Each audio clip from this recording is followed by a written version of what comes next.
incident was nothing short of unbelievable. A beautiful young cop, stranded and alone, gets pregnant by a man old enough to be her father. What truly happened? This is the story of how their lives collided, beginning on a remote island. Officer Lucy Hayes, known for her sharp mind and bravery, was a part of a specialized Coast Guard patrol unit. Their mission, to secure a desolate and vast stretch of coastal water. Today, the patrol boat had stopped at a small, uninhabited island to refill their freshwater supply. The island was a breathtaking sight, with a pristine white sand beach meeting a dense, ancient forest. Lucy, feeling restless after hours on the boat, decided to take a short walk to stretch her legs. While the rest of the crew worked, she wandered a little way into the forest's edge, admiring the exotic foliage. The air was thick with the scent of salt water and damp earth. She felt a sense of peace that was rare for her demanding job. But that peace was shattered by the distant rumble of an engine. Her heart leaped into her throat as she peered through the trees. The patrol boat was slowly pulling away from the shore, its hull slicing through the gentle waves. "Wait! Hey! I'm still here!" she screamed, her voice hoarse from the sudden panic. She ran, her boots kicking up sand, her arms waving frantically, but it was no use. The boat moved steadily onward, a growing silhouette against the horizon, until it was just a tiny dot. Her mind raced. She reached for her radio, her fingers fumbling, only to find the battery was dead. Her cell phone was also useless. No signal, just a blank screen. She was truly alone. The sinking sun cast long shadows, painting the sky in fiery orange and purple hues. Fear, cold and sharp, began to creep into her heart. She was a trained officer, a survivor. But this was a different kind of danger. She had to find shelter for the night. She had to believe they would realize she was gone and come back for her. As she turned to look for a safe spot, a sound cut through the silence, the snapping of a twig, followed by the soft crunch of leaves. Every instinct in her body screamed for her to be alert. In one swift motion, she drew the folding knife from her belt. "Who's there?" she demanded, her voice firm despite the tremor in her hands. From the deep shadows of the forest, a figure emerged. It was an old man, his face weathered, and his eyes holding a depth that felt both weary and knowing. Lucy tensed. He looked like he belonged to the island, a ghost from its past. He said nothing at first, just watched her with an intense gaze. The silence stretched between them, thick with tension. She had faced armed criminals and dangerous situations before, but this was a completely unknown threat. Who was this man? And what was his story? "Who's there?" Lucy repeated, her voice steady and commanding. The old man remained silent for a moment, his eyes scanning her uniform, her face, and finally the knife in her hand. A faint, knowing smile touched his lips. "You don't need that," he said, his voice a low, gravelly rasp. "I'm no threat to you. I've been alone here for a very long time." Lucy didn't lower her guard. "Who are you?" The man slowly walked toward a large, flat rock on the beach and sat down, gesturing for her to do the same. His movements were slow, but deliberate. He looked exhausted, as if he carried the weight of the island on his shoulders, yet his eyes were sharp, full of an unyielding resilience. "My name is John," he said, staring out at the vast expanse of the ocean. "I used to be a Marine, stationed in these waters more than 30 years ago." Lucy's mind immediately went to her training and the countless historical files she'd reviewed. "Captain John, there was a report. A unit went missing during a reconnaissance mission. You were all declared lost at sea." He nodded, a bitter sadness in his eyes. "That's me. My ship was hit by a rogue wave during a storm. I was the only one who survived, washed ashore here, with nothing but the clothes on my back. I waited. For days, then weeks, then months. No one ever came. I figured they'd given me up for dead." He paused, his gaze fixed on the waves. "And so, I became a ghost." Lucy slowly lowered her knife, her curiosity overpowering her caution. To survive here, alone, for decades. It was a feat of human endurance she couldn't comprehend. "How did you do it?" she asked soft. How have you survived all this time? This island has everything you need if you know where to look, John said, his tone matter of fact. I learned what plants were safe to eat, how to catch fish with my bare hands, how to find clean water. Survival isn't a choice here. It's the only option. A wave of exhaustion washed over Lucy. She sank onto the sand, her tension finally easing. She was still stranded, but she was no longer alone. My name's Lucy Hayes, she said, her voice barely a whisper. I'm an officer with the Coast Guard. My boat made a quick stop here to get water, and I fell behind. They didn't see me leave, and they left without me. John nodded. They'll realize you're missing. They'll come back for you. Lucy wanted to believe him. She desperately wanted to believe him. As the last light of day disappeared and the air grew colder, John stood up. Come on, he said, his voice kind. I have a place you can stay for the night. We can't have you catching a cold. She looked at him, a stranger who was a ghost from the past, her last hope for survival. Without a second thought, she followed him into the darkness of the forest, the path lit only by the faint glow of the stars. It was a leap of faith, an act of pure trust. They were two strangers, one lost in time and the other lost in place, about to begin a journey that would change their lives forever. The simple hut John led Lucy to was a testament to his 3 decades of survival. Woven from bamboo and tree branches, it was surprisingly sturdy and well-designed. Inside, the space was Spartan, but functional. A sleeping mat made of dried leaves, a gourd for holding the water, and a set of hand-carved tools. It's not much, but it keeps the rain and wind out, John said, his voice soft as he gestured to a small fireplace in the center. It's a different kind of life here. If you're staying for a while, you'll have to learn to live by its rules. The next morning, the new reality of their situation sank in. The sun rose, painting the sky in soft blues and golds. But there was no boat on the horizon. Lucy knew she couldn't just sit and wait.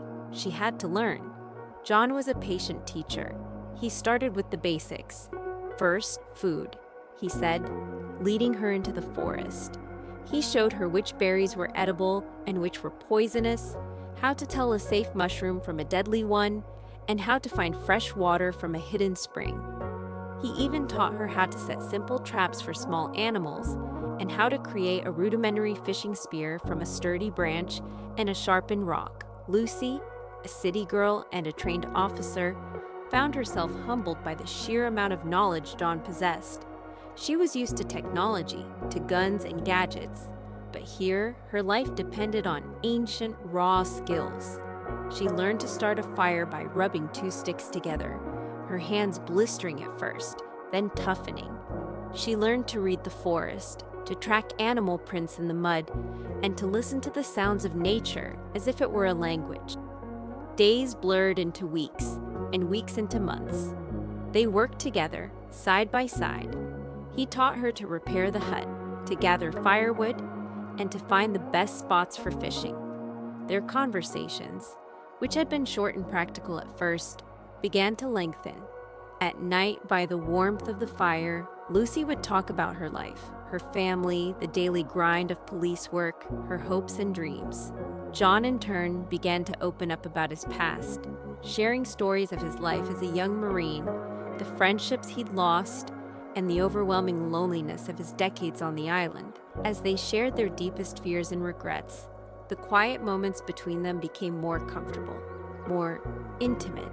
The isolation of the island stripped away all the usual barriers between them: age, social status, their different lives. All that mattered was the present moment, the daily struggle for survival, and the unexpected bond that was forming between them. Without realizing it, their reliance on each other had turned into something deeper. The initial fear was replaced by trust, and the desperate need for companionship had blossomed into a quiet, undeniable affection. They were no longer just 2 people stranded on an island. They were a team, a family, and their shared future was about to become far more complicated than either of them could have ever imagined. As the weeks turned into months, life on the island fell into a comfortable rhythm. Lucy and John were a well-oiled machine. They knew each other's every move, every subtle gesture. They would spend their days hunting, foraging, and improving their small camp, their nights talking by the campfire under a blanket of stars. The quiet, isolated life stripped away all pretenses. They saw each other not for their titles, a young police officer and a retired Marine captain, but as two human beings, flawed and resilient. The age difference, which seemed so vast at first, faded into irrelevance. All that mattered was the present moment and the shared struggle to survive. Their bond grew from simple companionship to a deep, unspoken affection. In the profound silence of the island, a different kind of communication took root, one of gentle touches, shared glances, and a sense of absolute trust. One night, as the fire crackled between them, John looked at Lucy, his eyes filled with the tenderness she hadn't seen before. "I never thought I'd find happiness again," he said, his voice barely a whisper. "This place was my prison for so long, but now, with you here, it feels like home." Lucy smiled, her hand gently resting on his. "I feel the same. I was terrified at first, but now, I wouldn't trade this for anything." In the solitude of the island, where the only laws were those of nature, they found a connection that transcended all logic and reason. They were simply two people who needed each other, who had found a haven in the most unlikely of circumstances. The quiet moments of companionship turned into something more, a love that grew from shared experience and mutual respect.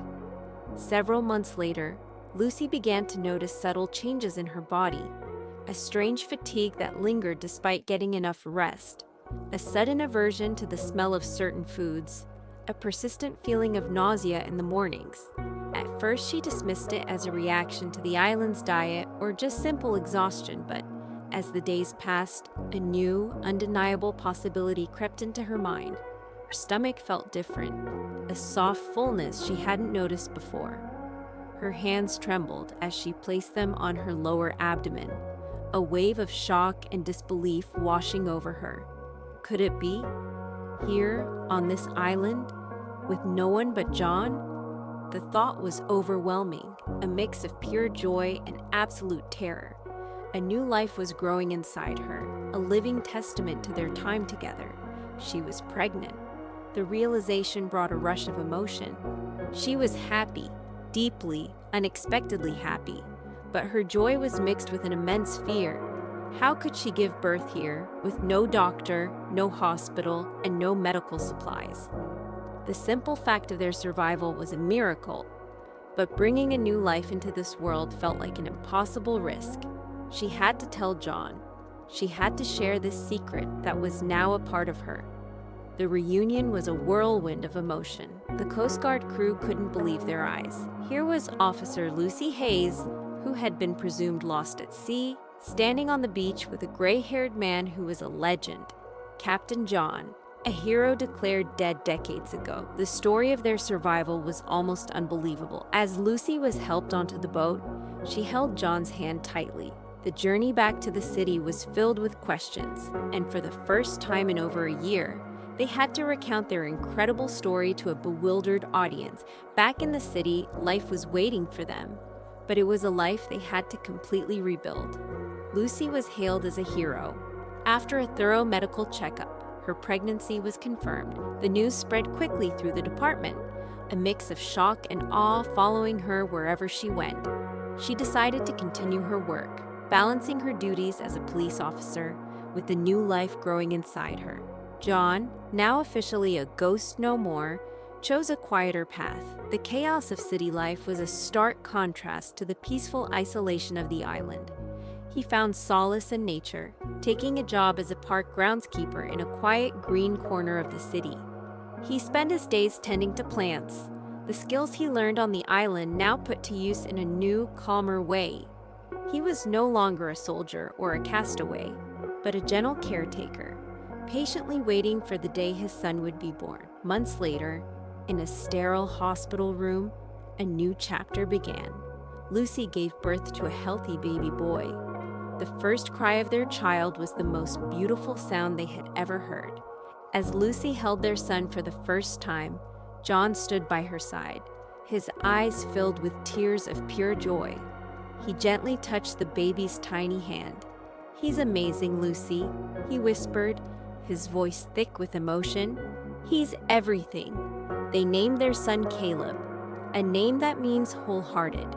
Their journey, which began with a series of misfortunes on a deserted island, had led them to this moment. They were no longer two lonely individuals who were lost in their own ways. They were a family bound not by fate, but by love. Their story became a legend.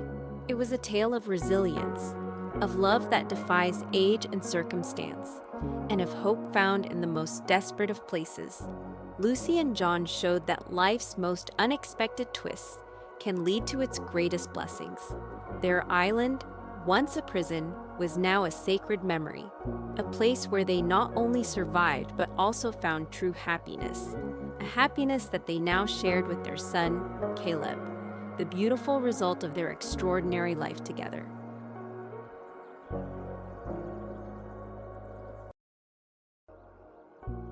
Incident was nothing short of unbelievable. A beautiful young cop, stranded and alone, gets pregnant by a man old enough to be her father.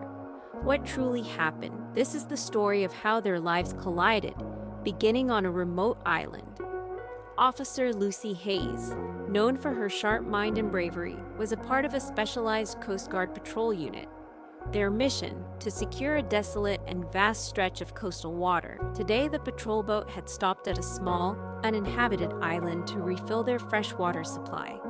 The island was a breathtaking sight, with a pristine white sand beach meeting a dense, ancient forest. Lucy,